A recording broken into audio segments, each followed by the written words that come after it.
merdeka lekas bergerak. Dalam pendidikan penggerak, ciptakan generasi unggul penopang bangsa. Mari bergerak, lekas bergerak, dan selalu menggerakkan. Mari bergerak, lekas bergerak, dan selalu menggerakkan. Mari bergerak, bersama guru penggerak, menebar manfaat bagi pendidikan merdeka lekas bergerak. Dalam pendidikan penggerak, ciptakan generasi unggul penopang bangsa. Mari bergerak, lekas bergerak, dan selalu menggerakkan. Mari bergerak, lekas bergerak, dan selalu menggerakkan.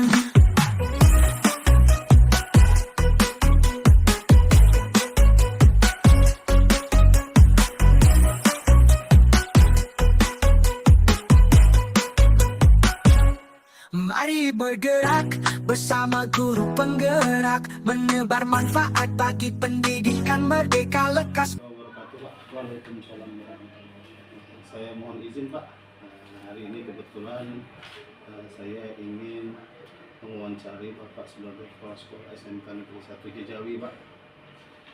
Di sini saya ingin bertanya Pak terkait tentang pengambilan kebijakan, keputusan kebijakan yang mengandung nilai-nilai kebajikan.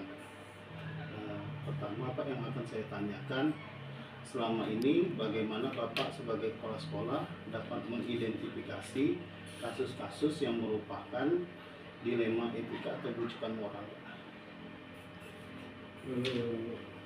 Sebagai seorang kepala sekolah, dalam menyikapi kasus-kasus dilema etika atau bujukan moral, selama ini bisa dikatakan tidak pernah mengidentifikasi, karena semua yang terjadi langsung kita pelajari kasusnya dan mencari kesimpulan untuk dapat digunakan sebagai tindakan.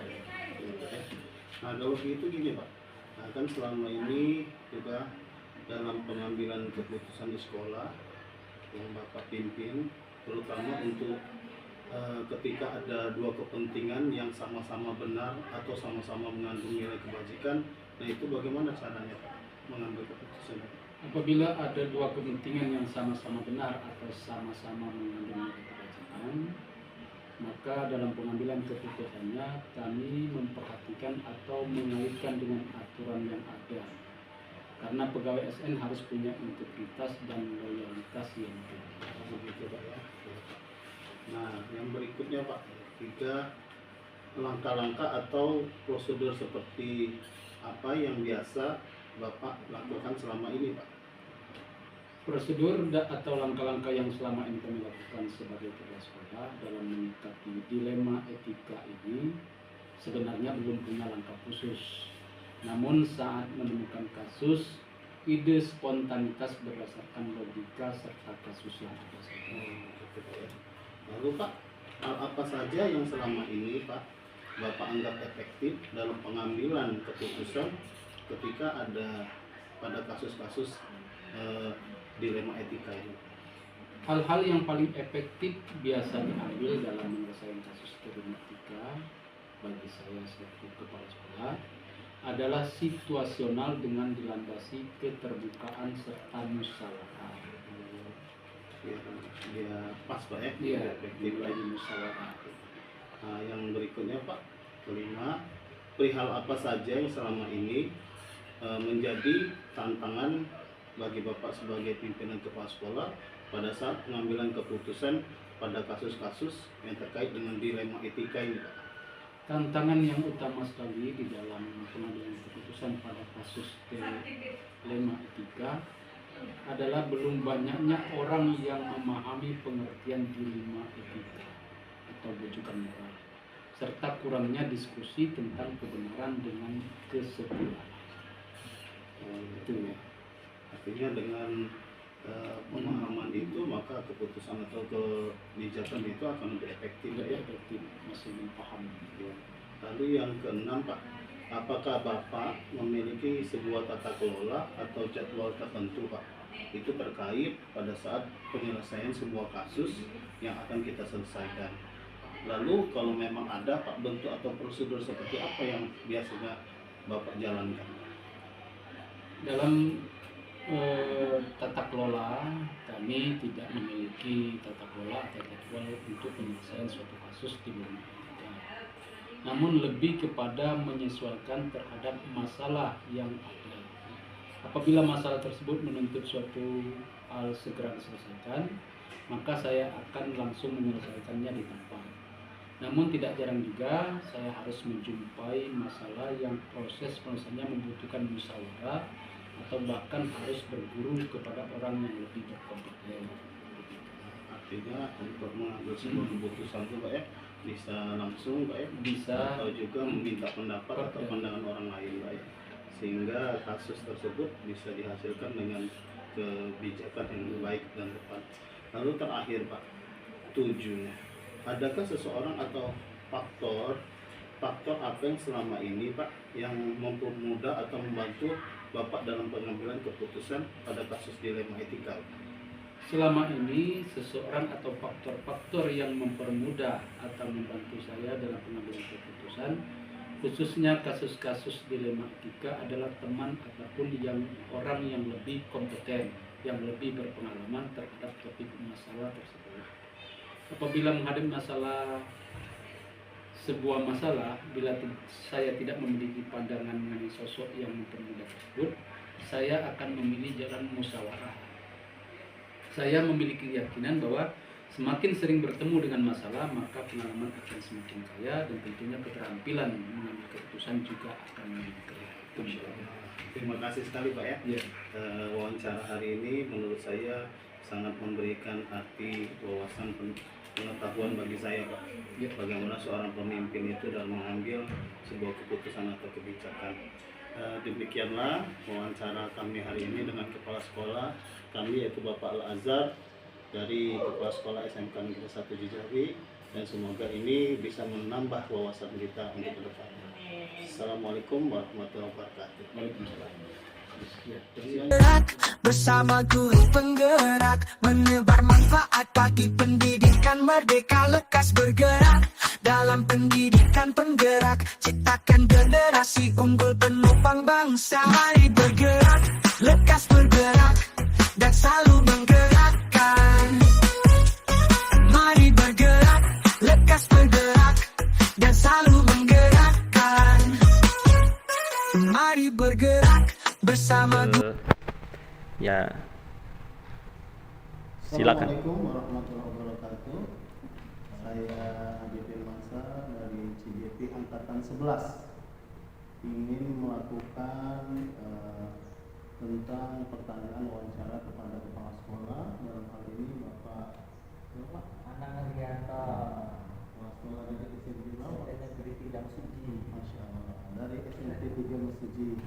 Nah, di sini kami akan wawancara terkait tentang penilaian keputusan atau pengambilan keputusan atau kebijakan yang terkait dengan nilai-nilai kebajikan. Baiklah Pak Anang, di sini saya akan bertanya Pak ya. Selama ini bagaimana Bapak sebagai kepala sekolah dapat mengidentifikasi kasus-kasus yang merupakan dilema etika atau rujukan moral? Selama ini berkaitan dengan kasus-kasus itu ya, ini mengalir saja ya. Saya sendiri secara pribadi tidak pernah melakukan identifikasi detail seperti itu.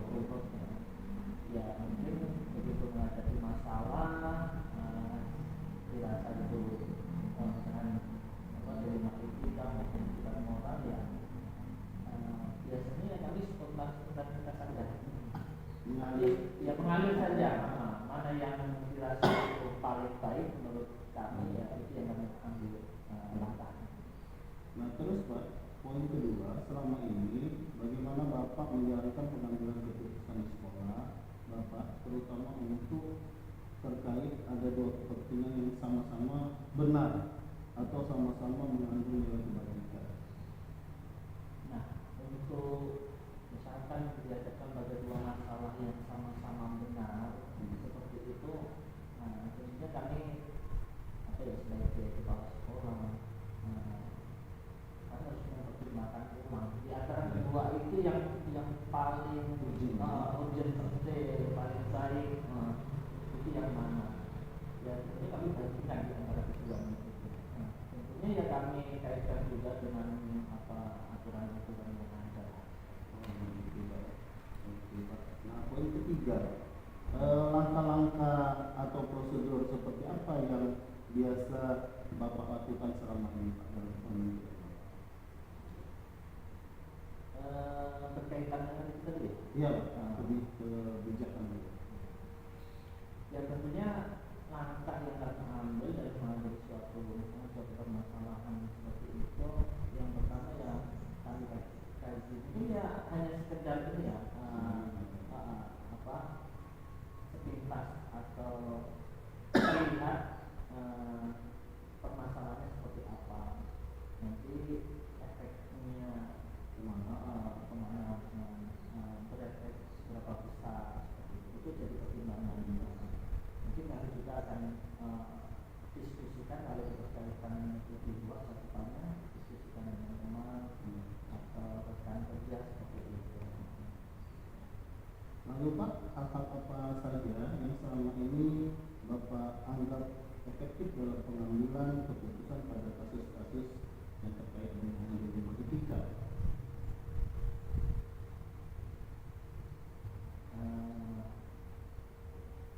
Sifatnya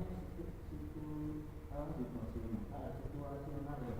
Artinya setiap mengambil keputusan itu melihat kondisi yang permasalahan itu cakupannya luas atau sempit, kemudian melibatkan siapa saja, tingkat urgenitasnya misalnya.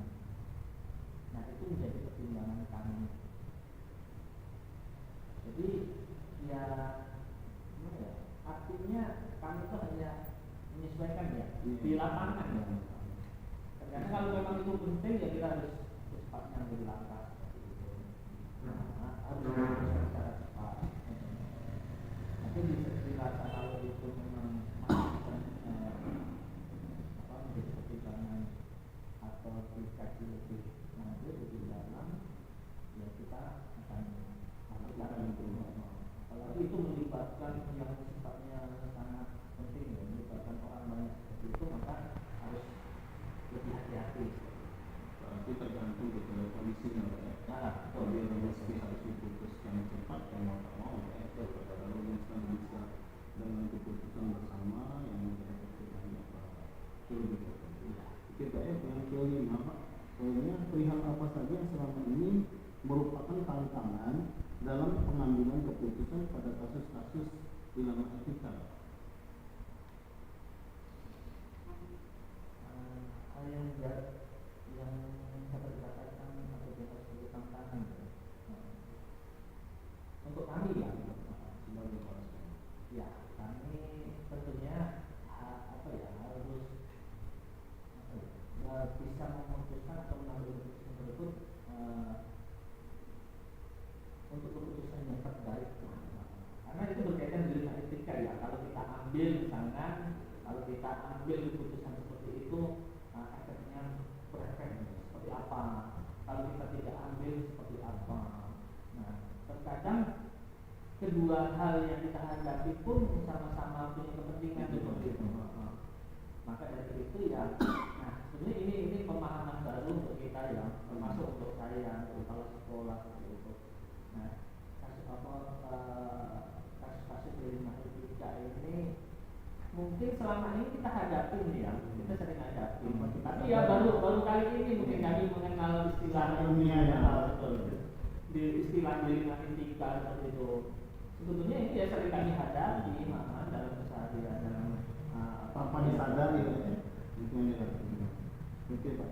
Nah lalu yang keenam Pak, apakah Bapak memiliki sebuah tata kelola atau jadwal tertentu terkait sebuah penyelesaian kasus untuk diselesaikan? Nah kalau memang ada Pak bentuk atau prosedur seperti apa yang Bapak biasa jalani? Berkaitan dengan penyelesaian permasalahan atau dengan etika ya, prosedur perinci sih nggak ada, iya. Namun mungkin tahapan-tahapan lah, misalkan ada kasus tertentu misalnya. Nah, kami mencoba untuk menggali dulu informasi itu benar atau enggak, bisa saya sendiri atau bisa saya minta bantuan rekan kerja seperti itu. Nah, seberapa dalam permasalahannya, nanti kalau sudah dapat informasi, nah baru kita masuk ke dalamnya. Nah, kita harus kita bahas dengan teman-teman keputusan apa yang harus kita ambil yang terbaik seperti itu. Mungkin seperti itu. Artinya sistem itu akan bisa berjalan secara efektif apabila sebuah kebijakan itu bukan standar dari kita saja. Ya, betul. Jadi kita bisa menerima masukan dari Ya, betul. Ya, karena memang masukan dari teman itu penting ya. Karena terkadang kita sendiri sebagai pimpinan itu kan belum tentu menguasai permasalahan itu. Dengan informasi dari rekan kerja mungkin lebih bisa diputuskan atau diambil keputusan yang terbaik. Ini terakhir Pak, adakah seseorang atau faktor-faktor apa yang selama ini mempermudah membantu Bapak dalam pengambilan keputusan terutama dalam proses di rumah itu? Jadi seseorang atau Kalau seseorang, kalau di sekolah nih, kalau di sekolah itu tentunya ya tim kerja kami seperti wakil kurikulum, kesiswaan, kurikulum berkaitan dengan pembelajaran, kalau kesiswaan berkaitan dengan siswa. Nah, itu kan banyak permasalahan ya yang kami hadapi. Nah, kami tentunya melibatkan mereka itu. Nah, tanpa mereka ini kami agak sedikit berat kita ya. Bahkan untuk menguasai semuanya, saya kira kita belum tentu mampu ya. Dengan adanya mereka, ya kita terbantukan, sangat terbantukan. Karena kita pola kerjanya ya kerja organisasi atau kerjasama kelompok seperti itu. Harus ada saling menguatkan, saling memberikan informasi, saling memberi solusi. Karena kalau saya perhatikan Pak, sebenarnya yang Bapak ungkapkan tadi sudah ada 4 paradigmanya terkait dengan masalah kebijakan. Yang kedua, ada 3 prinsip yang sudah dijalankan, bahkan dengan masyarakat itu secara tanpa kita sadar bagaimana Bapak tadi sudah melakukan dan melaksanakan tanpa mengenal bahasa ilmiah saja. Jadi dengan kita seperti ini, insya Allah ke depannya pengambilan keputusan akan lebih berkualitas lagi dari kebaikan. Saya rasa itu saja Pak. Saya ucapkan terima kasih. Ya, Semoga lain kali kita bisa menghargai. oke, terima kasih juga. Demikian. Baik Tuhan, terima kasih. Itulah wawancara kami. Bergerak bersama guru penggerak, menebar manfaat bagi pendidikan merdeka. Lekas bergerak dalam pendidikan penggerak, ciptakan generasi unggul penopang bangsa. Mari bergerak, lekas bergerak dan selalu menggerakkan. Mari bergerak, lekas bergerak dan selalu menggerakkan. Mari bergerak. Assalamualaikum warahmatullahi wabarakatuh. Saya Adi Firmansyah, calon guru penggerak angkatan 11. Dalam hal ini sedang melaksanakan kegiatan wawancara terkait dengan pengambilan keputusan dan berdasarkan pada nilai-nilai kebajikan bersama kepala sekolah. Dalam hal ini adalah Ibu apa Bu? Bu Tristian dari SMP 2 Jejawi. Baiklah Bu, izinkan saya di sini ingin mewawancara Ibu terkait tentang pengambilan keputusan di tempat Ibu ya. Nah, pertama Bu, selama ini bagaimana Ibu sebagai kepala sekolah dapat mengidentifikasi kasus-kasus yang merupakan dilema etika atau bujukan moral? Gitu. Kalau selama saya menjadi kepala sekolah, kalau yang dikatakan taat dan bukan moral, saya kira melanggar hukum. Kalau melanggar hukum itu berarti itu termasuk bukan moral. Bujukan moral ya. Tidak beri contohnya ya Pak ya, nanti Iya, Bu. Bapak sudah tahu sendiri Pak. Dan kalau dilema etika tentu yang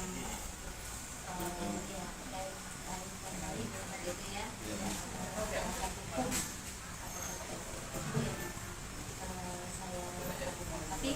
saya juga jarang sih mengidentifikasi, tapi saya intinya itu saja. Kalau ini melanggar hukum tidak saya lakukan.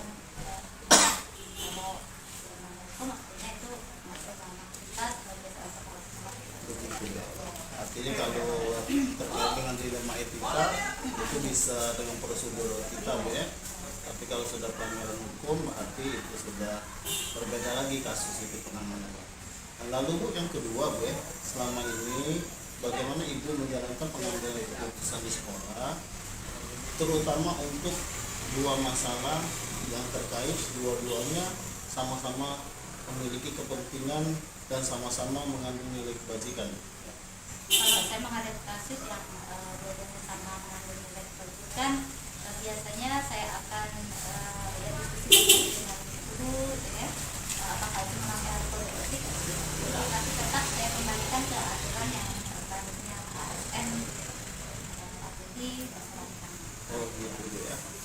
Yang berikutnya Bu, yang ketiga, langkah-langkah atau prosedur seperti apa yang biasa Ibu lakukan selama ini? Kalau saya langkah-langkah khusus tidak ada, ya. Tetapi mengikuti tadi kembali lagi ya prosedur kode etik tadi kan sebagai ASN tetap kita disiplin, kemudian kita belajar dari kedisiplinan, itu ya tetap saja.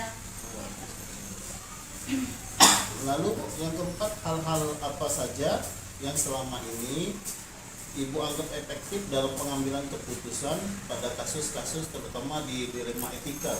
Ya. Tadi saya sudah katakan kalau itu terkait kebijakan yang baik ya, itu saya biasanya dengan musyawarah dengan guru, karena ya saya akan gurunya kita bicarakan kan harus apa terkait apa, kembalikan lagi ke forum begitu ya penyelesaiannya. Artinya Musyawarah. sebuah penyelesaian itu diambil juga musyawarah mufakat ya, untuk menjadi bahan pertimbangan. Lalu yang kelima Bu, perihal apa saja yang selama ini merupakan tantangan dalam pengambilan keputusan pada kasus-kasus dilema etika? Kalau yang tantangan untuk saya ini kalau terkait kondisi sosial, nah, kondisi sosial itu saya agak sulit karena kadang-kadang sudah pribadinya, nah itu saja. Kalau yang Lebih menyentuh ya? itu saya sulit, tantangan untuk saya. Itu terkait nurani kita ya sebenarnya. Jadi rasa kepeduliannya lebih kuat lagi. Iya. Baik Bu ya. Lalu yang keenam Bu, apakah Ibu memiliki sebuah tata kelola atau jadwal tertentu dalam sebuah penyelesaian kasus untuk diselesaikan Bu? Baik bentuk atau prosedur seperti apa yang Ibu jalankan? Kalau tata kelola yang khusus seperti itu tidak ada. Tidak ada. Jadi situasional saja ketika ada kejadian dan itu tadi kami selesaikan dengan musyawarah ya di sekolah itulah. Kemudian kalau yang sifatnya tentang masalah berkaitan dengan tadi siswa misalnya itu musyawarah pada kegiatan seperti rapat gitu. Oh, rapat. Nah yang ketujuh Bu, adakah seseorang atau faktor-faktor apa yang selama ini mempermudah atau membantu Ibu dalam pengambilan keputusan kasus dilema etika?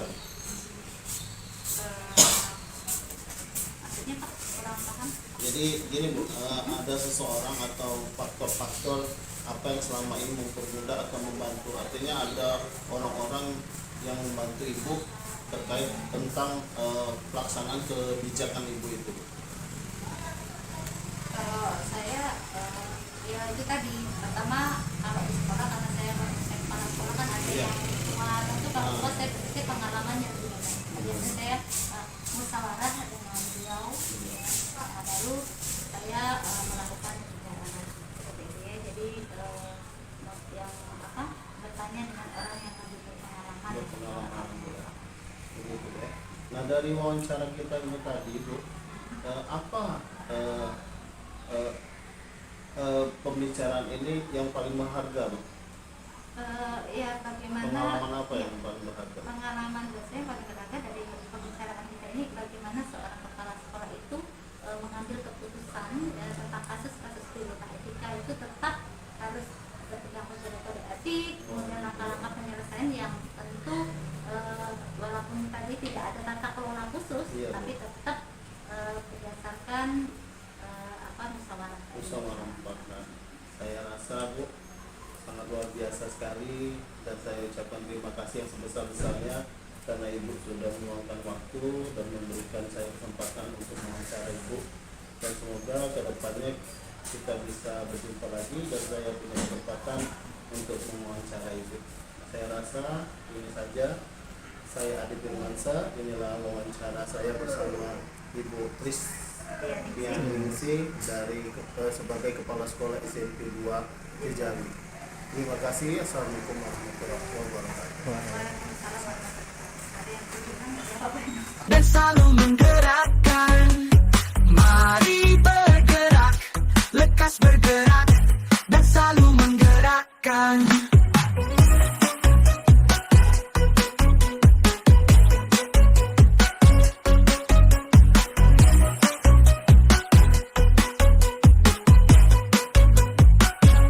Mari bergerak bersama guru penggerak, menebar manfaat bagi pendidikan merdeka. Lekas bergerak dalam pendidikan penggerak, ciptakan generasi unggul penopang bangsa. Mari bergerak, lekas bergerak, dan selalu menggerakkan. Mari bergerak, lekas bergerak, dan selalu menggerakkan.